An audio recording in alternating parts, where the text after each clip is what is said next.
La Voz de América presenta.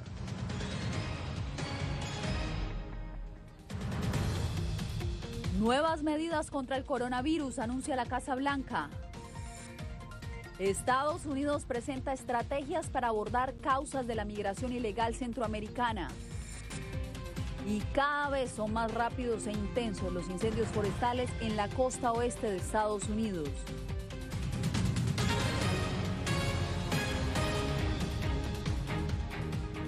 ¿Qué tal? Bienvenidos, soy Yasmín López. Comenzamos con las medidas para acelerar la vacunación en Estados Unidos que fueron anunciadas este jueves por el presidente Joe Biden. Las nuevas directrices llegan tras el repunte de casos casi exclusivamente entre personas no vacunadas y cuando el nivel de inmunización es de casi el 50% en el país. Jorge Agobián, ¿qué dijo el mandatario?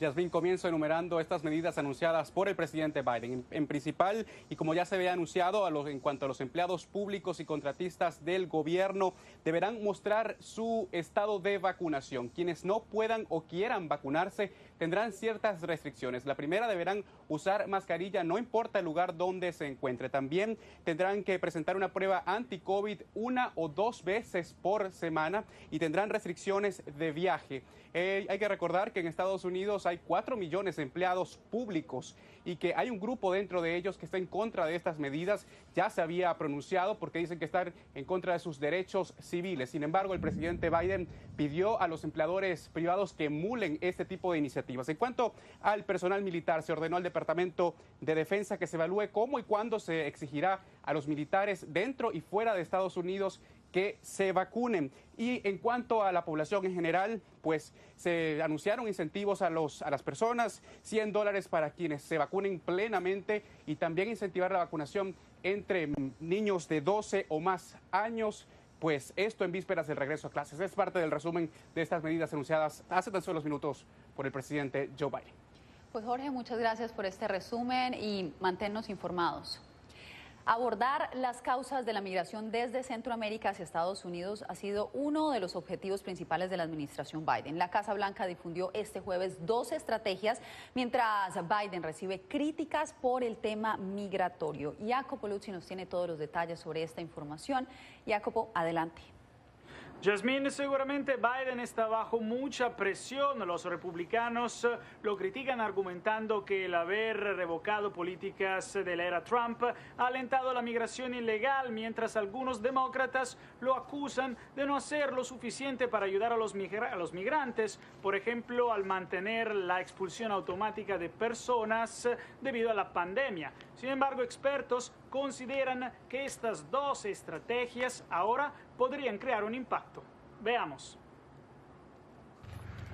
Una amplia estrategia para abordar las causas fundamentales de la migración, cruciales para detener el aumento récord de los cruces en la frontera entre Estados Unidos y México durante los últimos meses. Fue esto lo que presentó la vicepresidenta Kamala Harris este jueves con la voluntad de reorientar el compromiso con Centroamérica. El plan organiza la estrategia de Harris en varios pilares, que incluyen abordar la inseguridad económica y la desigualdad, combatir la corrupción, fortalecer la gobernabilidad democrática. Nuestra estrategia es de gran alcance y se centra en nuestras asociaciones con otros gobiernos, instituciones internacionales, empresas, fundaciones y la sociedad civil. Analistas destacaron la importancia de la estrategia. El gobierno de Estados Unidos reconoce que necesita cooperar con los países vecinos para gestionar la migración, incluida la creación de vías legales y mecanismos de protección. Para Jason Marczak del Atlantic Council, esta estrategia es una esperanza para acciones más estructurales que involucren a todos los actores estatales. El sector privado y también la sociedad civil y el gobierno son 3 entidades claves como un triángulo para ayudar con el futuro del país. La Casa Blanca también publicó el jueves una estrategia de gestión colaborativa de la migración que identificó como la primera estrategia del gobierno de Estados Unidos centrada en fortalecer los esfuerzos cooperativos para gestionar la migración segura, ordenada y humana en América del Norte y Central. La estrategia de migración incluye varias líneas de esfuerzo, por ejemplo, estabilizar poblaciones, mejorar y ampliar los programas de trabajo temporal y extender el acceso a vías legales de protección y oportunidades a Estados Unidos. Jacopo, gracias por este reporte y justamente esta tarde el presidente Biden se reunirá con 11 legisladores para hablar sobre el futuro de DACA. Regresar al país de origen tras ser deportado desde Estados Unidos puede ser una experiencia difícil. En El Salvador, Claudia Saldaña encontró a una familia que creó su propio negocio y ahora está conquistando lo que ellos llaman el sueño salvadoreño. Juan Carlos Valle regresó a su tierra tras ser deportado desde Estados Unidos en 2017. A pesar de la incertidumbre al retornar a un futuro incierto en su país, de algo siempre estuvo seguro: no volvería a intentar un viaje ilegal. Yo vi morir gente. Gente también ser abusada, también nosotros vimos todo eso. Detonali es una palabra náhuatl que significa un nuevo comienzo, y con ese nombre bautizaron su empresa. Iniciaron como un pequeño negocio de chocolate artesanal y luego de 3 años el esfuerzo ha dado sus frutos. Tenemos capacidad de producción de 500 barras al día, tenemos alrededor de 19 sabores. Para llegar hasta ahí, su emprendimiento se apoyó en un programa ejecutado por el Ministerio de Relaciones Exteriores que ofrece apoyo a migrantes retornados. El programa ofrece asesoría y capital semilla a quienes tienen iniciativas de negocio. Muchos han expresado que a través de los emprendimientos, a través de sus negocios, quieren dinamizar sus comunidades de origen y sus municipios de donde son. Los emprendedores aseguran que han cumplido una doble meta: sostenibilidad para nuestra familia y también de apoyo nacional a nuestros agricultores, que es a los que les compramos nuestra materia prima. Gracias al programa incluso han participado en ruedas de negocios con posibles exportadores. Las oportunidades aquí existen, ¿verdad? Lo único que hay que aprovecharlas. Me dice mi esposo, el sueño americano estaba aquí en El Salvador para nosotros, ¿y por qué no para los demás? La Cancillería da información sobre programas de apoyo e inserción laboral para personas retornadas en ventanillas ubicadas en todos los puntos de entrada al país. Claudia Saldaña, Voz de América, El Salvador. En otra información, los incendios forestales en Estados Unidos son cada vez más intensos y difíciles de combatir. Un científico le explicó a Verónica Villafañe cómo el cambio climático es el principal propulsor de una nueva era de incendios catastróficos. La voracidad, intensidad y rapidez de la propagación de los incendios forestales masivos, como el Bootleg en Oregón y el Dixie en el norte de California, que actualmente arden fuera de control, es una señal de que sus patrones de comportamiento han evolucionado. Cada incendio quema más y más área todos los años, y esto tiene que ver de muchas razones, principalmente el cambio climático. El científico Pablo Saide explica cómo el cambio climático exacerba las condiciones que alimentan los fuegos. La temperatura, la humedad y el viento. Entonces, mayores temperaturas, los incendios tienden a ser más extremos. Tormentas y tornados de fuego, como este captado en video por el Servicio Forestal de los Estados Unidos en el norte de California a fines de junio, potenciados por el cambio climático, son anomalías cada vez más comunes. Cualquier incendio de alguna manera genera una velocidad vertical que hace que este humo se eleve. Ahora, si eso lo lleva a estos incendios que son mega incendios, empiezan a ocurrir todos estos tipos de fenómenos. Entre ellos, la creación de sus propios microclimas. Por el calor que genera el incendio. En la parte de arriba de la tormenta genera una nube que se expande y se pueden generar rayos también. Esos microclimas impredecibles dificultan el trabajo de los bomberos. Expertos predicen que el cambio climático seguirá impulsando incendios de mayor tamaño, más severos y frecuentes. Verónica Villafañe, Voz de América, Los Ángeles. Si los hispanos no van a la vacuna llega a ellos. Al menos eso es lo que está pasando en Washington, D.C. Los detalles al regresar.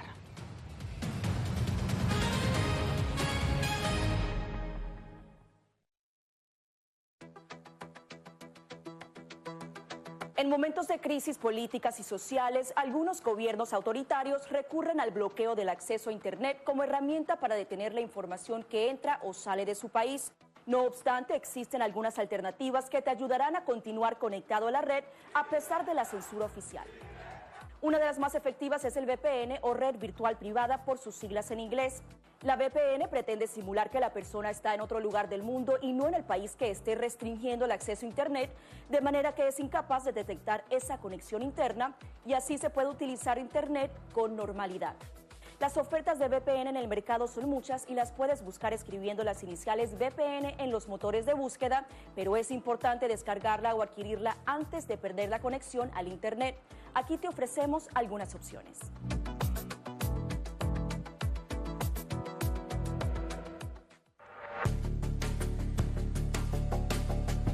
Durante el brote del COVID-19, los estafadores pueden tratar de aprovecharse de personas vulnerables a través de diversos métodos que van cambiando con frecuencia. Es posible que lo contacten por teléfono, correo electrónico, mensajes de texto, correo postal o redes sociales. Ten cuidado con ofertas de kits de supuestas pruebas caseras, curas milagrosas o pruebas inmediatamente accesibles. Response Act has made coronavirus testing more accessible immediately. Tras un desastre, organizaciones caritativas falsas aparecen afirmando que tienen vínculos con otras reales. Siempre verifica que la organización sea legítima. Alguien que asegura que trabaja en el gobierno puede pedirte tu información personal o intentar cobrarte cuotas falsas para así ingresar tu cheque de estímulo.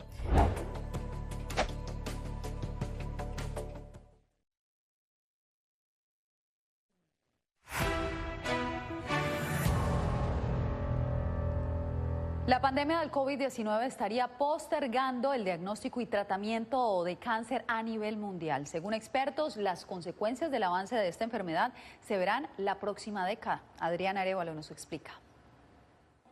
Desde que comenzó la pandemia, millones de personas en el mundo entero aplazaron sus consultas regulares de salud por temor a visitar consultorios y hospitales.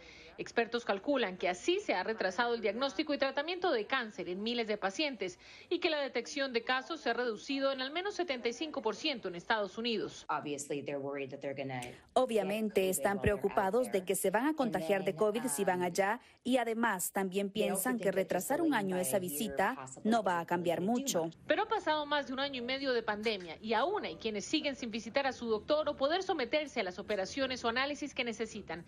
De acuerdo con los expertos, las consecuencias se verán a lo largo de la próxima década con la aparición de casos avanzados de la enfermedad que pudieron haber sido tratados a tiempo. Uno, deben vacunarse. Eso los pone en un menor riesgo de enfermarse por COVID y creo que se sentirían más cómodos viniendo a recibir atención. Y dos, es realmente importante hacerse sus análisis. Si están atrasados en ello, para que si se encuentra algo, podamos darles tratamiento más temprano que tarde. Una de las estrategias utilizadas ahora por médicos y hospitales es la expansión de servicios virtuales y la instauración de protocolos que reduzcan los riesgos de contagio de COVID-19 para quienes deben ponerse al día con exámenes de diagnóstico o tratamientos de cáncer. Adriana Arévalo, Voz de América, Las Vegas. En Maryland, desde lavanderías hasta puestos de comida se han convertido en consultorio ambulante de una médica de origen hispano. Ella lidera una iniciativa para literalmente llevar la vacuna hasta donde está la comunidad y así convencerlos de que se inmunicen contra el coronavirus. Diva Lizeth Cash tiene el informe. La vacuna contra el COVID-19 es cada vez más accesible para los latinos. En un carro de comida y hasta en una lavandería se puede recibir la inyección gracias a la Fundación Casa Rubén. Su directora, Alicia Peralta, se propuso desde marzo llevar este servicio hasta los puntos donde se congregan los hispanos en Maryland. No tienen que hacer ninguna cita. Número 2, no necesitamos que enseñen ningún papel. Número 3, es gratuito y se puede vacunar a la familia completa. En promedio, alrededor de 350 personas son inoculadas semanalmente en jornadas que inician desde las 5 de la mañana, con énfasis en vacunar a jornaleros, aunque también se ofrece en el consultorio. La premisa, la vacuna tiene que ir a la comunidad con información en su idioma. La vacuna pertenece a la comunidad, donde la gente va a buscar sus servicios y donde ellos tienen personas como nosotros que vamos a darle los servicios y que ellos ya tienen confianza. La variante Delta ahora es uno de los motivos para reforzar el llamado a las poblaciones menos vacunadas, la comunidad latina y afroamericana, una tarea que cada vez es más fácil. Está, ¿me entienden? Los CVS, está en las clínicas comunitarias, está en los hospitales, está en todas partes.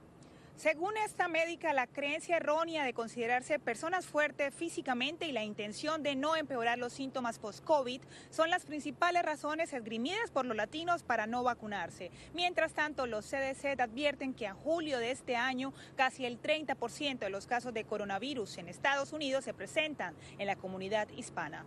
Divalicet Cash, Voz de América, Maryland. Una nueva estrategia para combatir la criminalidad lanzaron las autoridades federales y locales en 5 ciudades de Estados Unidos, entre ellas Nueva York. El plan es reducir la delincuencia que generó un aumento del 30% en las tasas de homicidio desde el 2020. Celia Mendoza, buenas tardes. Cuéntanos por qué consideran las autoridades que esta estrategia podría llegar a ser efectiva. De acuerdo a las autoridades, esto permitiría que no solamente trabajen en conjunto las autoridades federales y locales, pero también que se acerque la comunidad a los uniformados y al mismo tiempo que los agentes puedan tener más conocimiento acerca del uso de la fuerza y cómo aplicarlo mejor. Yo misma estuve en uno de estos entrenamientos. Ponerse en los zapatos de la policía y entender las decisiones que los uniformados deben tomar en segundos. Es parte del entrenamiento que reciben los agentes que patrullan las calles de Nueva York y otras ciudades, donde las interacciones han llevado a que se cuestione el uso de la fuerza, explicó Paul Massac de la ATF. Lo principal de la capacitación es que el estándar legal para el uso de la fuerza por parte de los agentes del orden es que se base en los hechos y circunstancias conocidos por el oficial en el momento de un incidente. ¿Fue razonable el uso de la fuerza? Es parte del entrenamiento que reciben los agentes que patrullan las calles de Nueva York y otras ciudades donde las interacciones han llevado a que se cuestione el uso de la fuerza. Si bien cada incidente de tiroteo es importante investigar a fondo, cuando sabemos que un arma es usada en múltiples tiroteos, averiguar quién es el responsable y luego poner todo el esfuerzo para investigar y aprender a esa persona es de vital importancia. Una prioridad para las fuerzas de ataque que estableció el Departamento de Justicia con el fin de enfrentar la violencia con armas en Nueva York, Chicago, Los Ángeles, la Bahía de San Francisco y la región de Sacramento, afirmó a La Voz de América el agente especial a cargo de la ATF en Nueva York, Daryl McCormick. Estamos muy comprometidos con desempeñar un papel vital en la reducción de la violencia armada, ya que esto afecta a las comunidades de Nueva York. Es el crimen más significativo en la ciudad de Nueva York y en muchas otras grandes ciudades. Es fundamental recordar que de acuerdo a un estudio de la Comisión Nacional del COVID-19 y la Justicia Legal durante el 2020, los homicidios en ciudades, por lo menos en 34 de ellas que eran parte, aumentó en un 30%. De ahí que las autoridades pongan atención a este tema. Yasmín. Gracias, Celia, por este reporte. Bien, y más adelante, vacunación contra el COVID-19, la clave para la recuperación global en nuestro Jueves de Economía.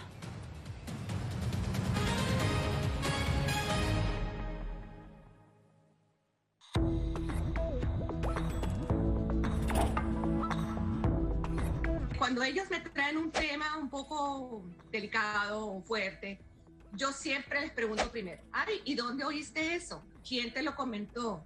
¿Y qué te han comentado? Pues corrijo si han escuchado algo que no está correcto, no está bien, y les aclaro, pero lo mínimo necesario para su edad.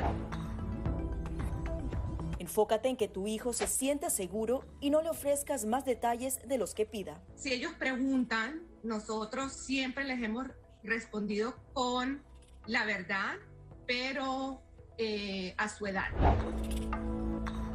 Finalmente, di cosas específicas que tu hijo pueda hacer para que sienta que tiene el control. Por ejemplo, enséñale que lavarse las manos con frecuencia lo puede ayudar a mantenerse sano.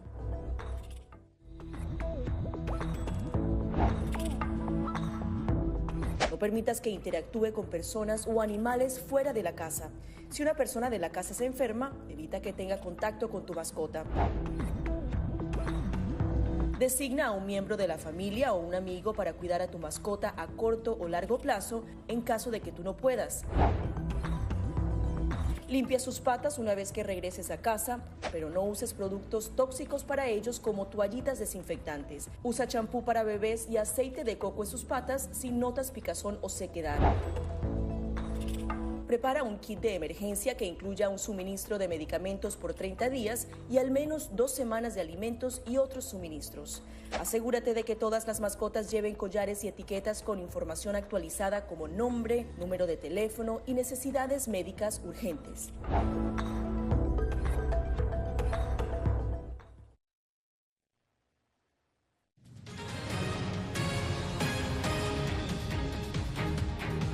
El Fondo Monetario Internacional prevé un crecimiento promedio del 6% este año en la economía global. En la tendencia al alza, según expertos, hay un factor clave, la vacunación contra el COVID-19. Laura Sepúlveda nos reporta.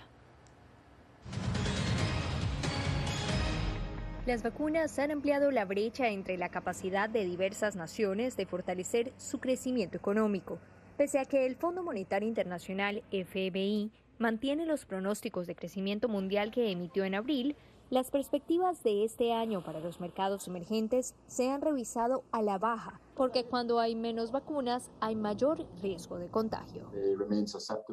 Siguen siendo susceptibles a nuevas olas de infección, aumento de hospitalizaciones, presión sobre los sistemas de salud que posiblemente requerirían restricciones nuevas y por lo tanto esperamos una recuperación más lenta para este grupo. El Fondo Monetario Internacional prevé que la economía de América Latina y el Caribe crecerá este año 5,8%, aún por debajo del 7% que se contrajo en 2020.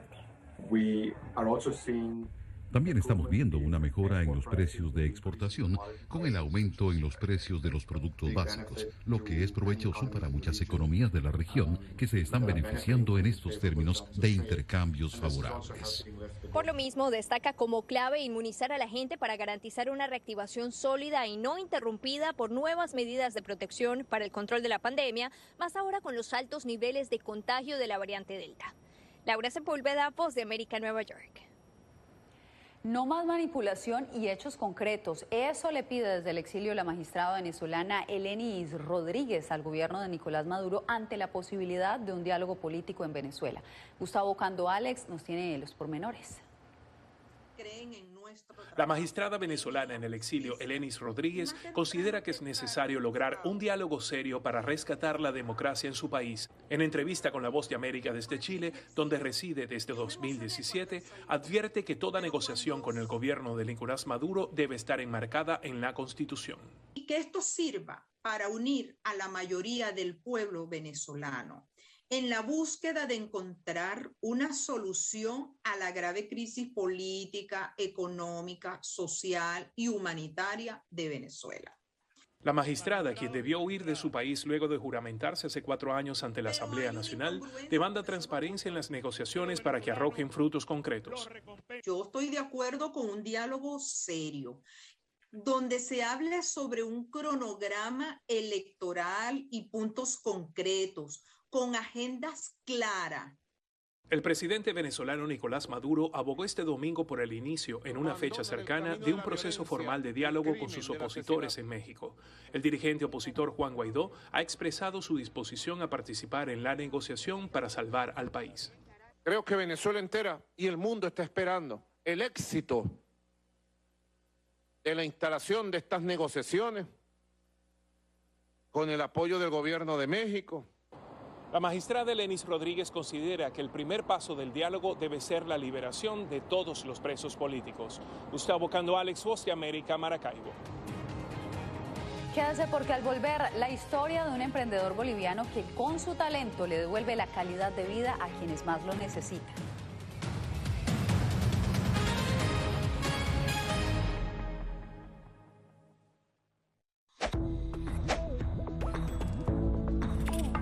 La Organización Mundial de la Salud asegura que las mascarillas son esenciales para eliminar la transmisión del nuevo coronavirus y salvar vidas. Por ello, recomienda su uso cuando se está en lugares concurridos, donde no se pueda mantener el distanciamiento social y en lugares con poca ventilación.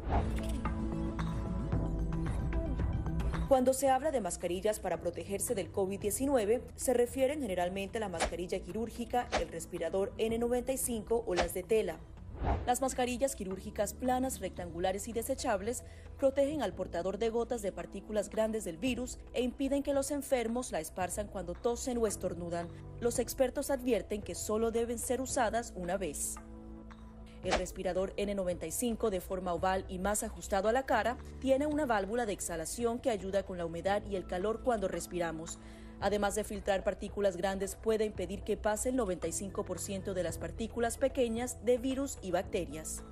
Ante la escasez, muchos han recurrido a hacer sus propias mascarillas y en efecto los expertos confirman que estas mascarillas caseras pueden ser efectivas.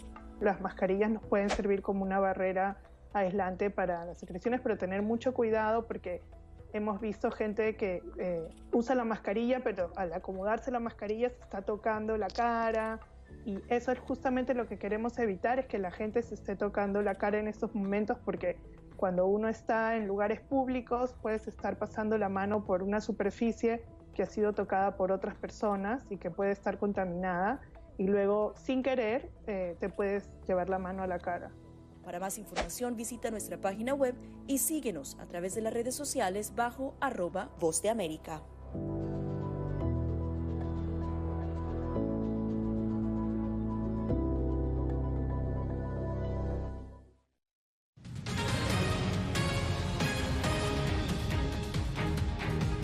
La labor solidaria de un boliviano apasionado por la robótica le está devolviendo la sonrisa y la calidad de vida a muchas personas en su país que necesitan una prótesis para desenvolverse mejor en su día a día.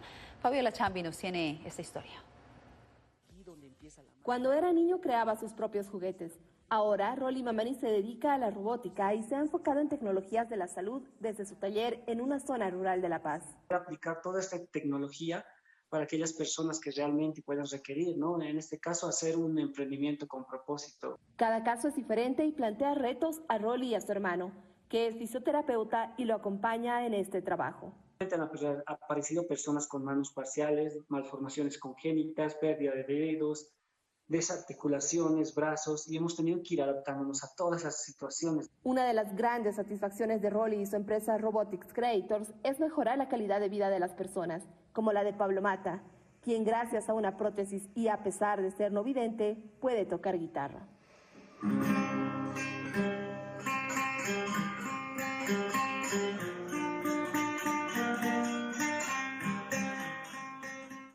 En su cuartel general, como le llama a su taller, hay mucho espacio para los sueños y son ambiciosos.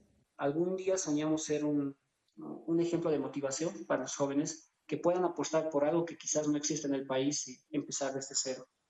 Pero más allá de eso es lograr que Creators, el emprendimiento que tenemos, sea un centro de rehabilitación completo. Mientras tanto, este joven boliviano admirador de Iron Man espera inaugurar pronto un museo de robots único en el país. Fabiola Chambi, Voz de América, Bolivia.